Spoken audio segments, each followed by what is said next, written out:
पहली बात तो ये आपको स्पष्ट तौर पे कहूं कि सरकार के कहे कि कोई विश्वसनीयता नहीं रह गई है और इस देश में डेमोक्रेटिक नॉर्म्स कितना है उसका हमने किसान आंदोलन के दौरान देखा था। हाथ जोड़ के कहते रहे सरकार को कि ये लोग हित में नहीं है, खेतीहर समाज के हित में नहीं है, लेकिन हठधर्मिता और अहंकार की हद थी कि ना बुलडोज करके पास करेंगे।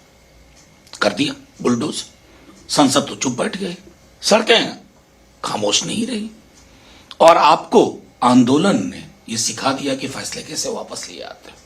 इसमें भी बेसिक जो माइंड का एप्लीकेशन होना चाहिए था ना, इन राष्ट्रीय सुरक्षा के दृष्टिकोण से ये बढ़िया योजना है, ना बेरोजगारी से लड़ने की दिशा में। जिस योजना को बनाने के बाद आपको मंत्रियों की फौज उतारनी पड़े, सांसदों की फौज उतारनी पड़े और सैन्य अधिकारियों को उतारना पड़े, तो दोष छात्रों युवाओं का नहीं है, दोष आपका है।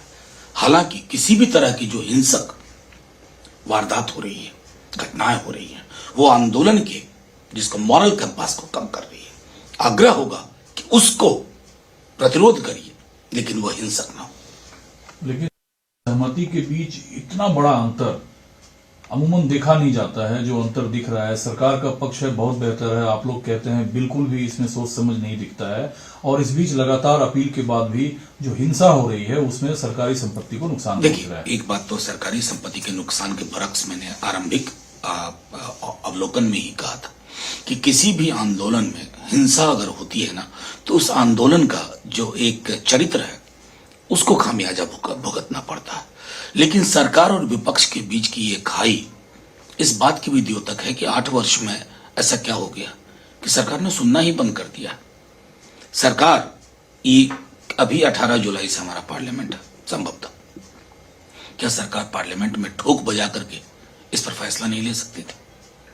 4 वर्ष की नौकरी, सोशल सिक्योरिटी का कोई गारंटी नहीं, और एक बार जब आपने फैंसी सा एक नाम लेकर के योजना बना दी तो आपको हर 6 घंटे पे उसमें तब्दीलियां करनी पड़ रही हैं। आप लोगों से बयान दिलवा रहे हैं, सैन्य अधिकारियों को प्रेस कॉन्फ्रेंस करना पड़ रहा है। कहां ले आए आप इस देश को? आप कल को सत्ता में नहीं भी रहेंगे ना, इस देश को रिपेयर करने में बहुत वक्त लगेगा। आपने इसके मिजाज को कुंद कर दिया। लेकिन जो चीजें सर आप लोग देख पा रहे हैं, वो डिप्टी सीएम का कहना है कि ये युवाओं के लिए इतना अच्छा लाभकारी योजना था, उससे युवा को वंचित किया जा रहा है, वंचित रह जाएंगे और आगजनी जो है दुर्भाग्यपूर्ण है। देखिए, आगजनी तोड़फोड़ उसके पक्ष में विपक्ष का कोई भी दल नहीं है। डे 1 से नेता प्रतिपक्ष तेजस्वी जी, लालू जी, हर कोई लोगों से अपील कर रहे हैं कि अहिंसक आंदोलन करिए, प्रतिरोध करिए, लेकिन अहिंसक। रही बात हमारे डिप्टी सीएम तारकिशोर प्रसाद जी को अगर लग रहा है कि बहुत अच्छी योजना है, मैं सच कहूं, आप बिना कैमरा बिना माइक के कहीं उनको ऑफ द रिकॉर्ड बोलें, वो उनके दिल में भी वही है कि युवाओं के हित में नहीं है, लेकिन वो बोल नहीं सकते क्योंकि एक ऐसे दक्षिणपंथी अधिनायकवादी संरचना के में वो हैं जहां जुबान खोलना और उसके खोलने की बड़ी कीमत है।